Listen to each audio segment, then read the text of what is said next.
এই মামার কাছ থেকে শরবত খাইতে হইব, কাছ থেকে একটু ঝালমুড়ি খাওয়া উচিত। তারপর একটু ঝালমুড়ি রাতের বেলা বেচা কিনা করতেছে ঈদুল আজহা, পবিত্র ঈদুল আজহার উপলক্ষে গুলিস্তানে যেই পরিমাণে বেচা কিনা হচ্ছে রাতের বেলায়ও, এবং রাতের বেলা দেখেন গুলিস্তানের পরিবেশ কি সুন্দর একটা পরিবেশ, বা কি সুন্দর রাতের বেলা বেচা কিনা করতেছে ঈদুল আজহার কোরবানি উপলক্ষে বেচা কিনা করতেছে। বা তো এই সুন্দর ওয়েদার রাতের বেলা মনে করলাম যে মামার কাছ থেকে একটু ঝালমুড়ি খাওয়া উচিত। তারপর একটু ঝালমুড়ি খেয়ে তারপরে এই যে রাতের বেলা দেখতেছি কি সুন্দর মানুষজন দাঁড়িয়ে আছে গাড়ির জন্য।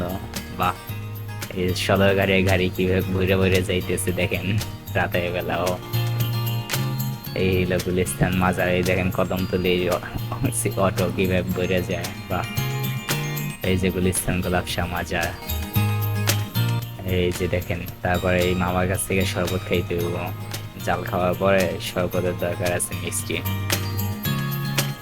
বা মামা মরিচ খাইতে উঠে দিছে ভালো করে, জালমাল বাড়াই দিয়েন মামা।